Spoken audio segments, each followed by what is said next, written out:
What's up, everybody? I have UFC Fight Night picks. I'm going to get right on into it. Apologize if I get some of the names wrong. But I have Horth defeating Macedo, decision.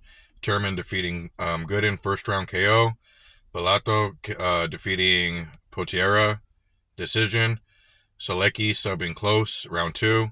Reese KOing Brundage, round 1. And the Tate Avila fight, I really think that's really disrespectful to Misha Tate for actually putting her on an undercard like that. I mean, you have a former bantamweight champion, and she should have at least. I mean, because her age. I mean, don't get me wrong, she's still competitive, but and they are throwing her in with somebody that's because she's 37, and I think was she 34 or 35? I think Avila was 34 or 35. She's in her mid 30s, but depending on what kind of Misha Tate comes out, I just don't know. Everybody, it's why I feel like it's disrespectful is because if she loses and retires, you guys have it on a regular fight night card. You know what I mean? Instead of being on like UFC 300 or a big pay per view, and having her, if you're gonna have her on the prelims, have her on a headlining prelim on a pay per view. That way, there's more eyes, there's more attention. Don't get me wrong, there's a few bangers on the main card tonight, but it's nothing to really get excited about. My personal opinion. But at the end of the day, it is what it is. I feel like if Misha goes out and wins, I think she's gonna come out and win by a decision anyways. But if she comes out and wins, it doesn't look that good. I think she should just have a retirement fight at UFC 300. I mean, she'll be 20-9, and if she loses this fight, she'll be 19-10. And I just like with Michelle Watterson, a lot of these really good fighters that started their career like on fire. You're just taking way too many losses at this point. I understand you have bills to pay, but I mean, I think you can make more money coaching, training, and stuff like that. Or training people, I mean, basically coaching. I'm a big Mr. Tate fan ever since Strikeforce, everybody. I mean, damn. Like, that's a long time ago.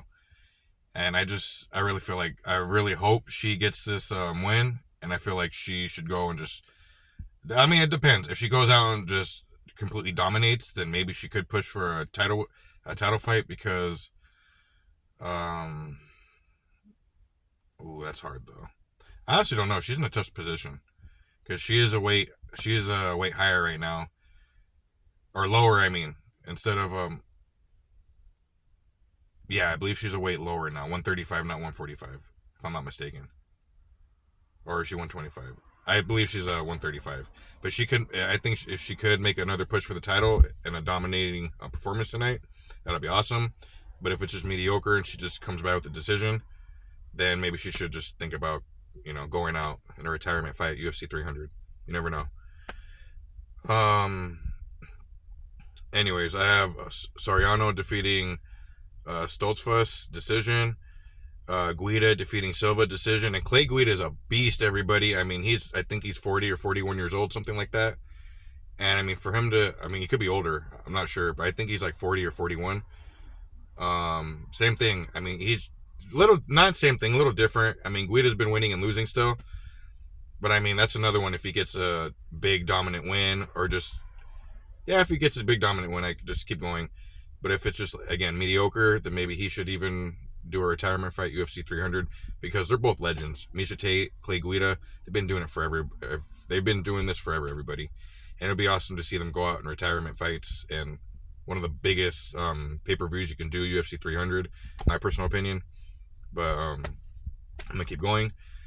Gastelum versus Tom Brady. Oh, I have Guida defeating Silva decision. My bad. And then I have Gastelum defeating Brady by decision. I think Kelvin needs to be smart. He needs to go for the takedowns, and he cannot afford to stand up with Tom Brady because at the end of the day, I think Brady has more power. And I think if he catches Kelvin, he's going to put him out. That's just all there is to it.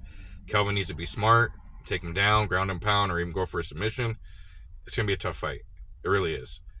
Gastelum needs to test Brady's gas tank. So go in there, grapple with him, take him down, and do your thing. And I believe he'll get a victory. He could even get a stoppage. I mean, he could sub him. He could sub Brady in the second or third round, in my opinion.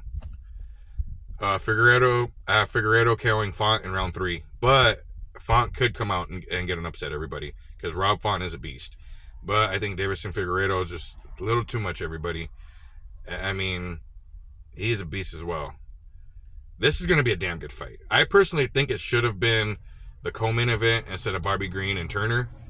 My opinion, I mean, I know Turner's stepping up on short notice, but I don't know. I think we're going to get fireworks with Font and Figueredo, everybody. But I have Figueredo knocking Font out in round 3. I have Green KOing Turner in round 2. But I wouldn't be surprised if Turner comes out and gets an upset again, just like Font. Those are two underdogs I think everyone should watch out for. But with everything that happened recently with Barbie Green, I think he's ready just to beat someone's ass. And I think Green comes out and knocks out Turner around 2. Dariush and Arman, I have Dariush just cruising to a decision or a 4th round knockout, everybody. I just think he's too experienced and too skilled. I know Arman has power, but Dariush has the experience, and I think in this situation, the experience is going to win. My personal opinion. Those are my fight night picks. And then I have Ryan Garcia winning tonight by knockout. I really just don't. The catch weight and everything going on with the Oscar De La Hoya stuff, I just. There's a reason Ryan Garcia is fighting this fight tonight, and it's a tune-up. It's just to get him a victory. It's to build his confidence. He's young. I got Ryan Garcia winning by 6th round knockout. With the Eddie Alvarez and the Mike Perry fights, I have those on a recent video that I did, but I'm not too confident right now in Mike Perry anymore. I think the weight cut was way too severe, in my personal opinion. I think he looks drained. And Alvarez does have the experience. He is a 3-time MMA champion. And I don't know. I mean, Mendez did knock down Eddie, but then again, they just went at it. I know Mike Perry is the bigger. He's naturally bigger.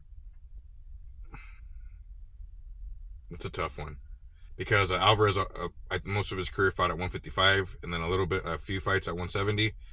But I mean, he's fought at 170. I believe he's fought in the beginning of his career at 155, but I mean, he's been at 170 and 185 consistently. I think that's going to play a big factor in this.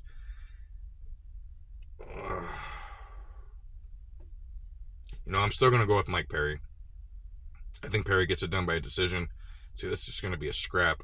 I won't be surprised if Eddie Alvarez wins, though. It's going to be, that's bare knuckle and UFC. There's some pretty good fights on tonight. With that being said, peace, love, respect, and honor. God bless and protect you all. And I'm just throwing this right out there, but I really hope Beck Rawlings gets this W tonight. I really do. I want her to be the bare knuckle female world champion right now. I mean, she comes in, she's so professional, she's so poised. She doesn't let any of that BS get to her, none of that talking, none of that. She's there, she's ready for business, and she does her talking, either if it's in an octagon, ring, cage, doesn't matter. She's ready and she's professional. So let's go, Beck Rawlings. Peace, love, respect, and honor. God bless and protect you all, and I'll see you all soon, everybody.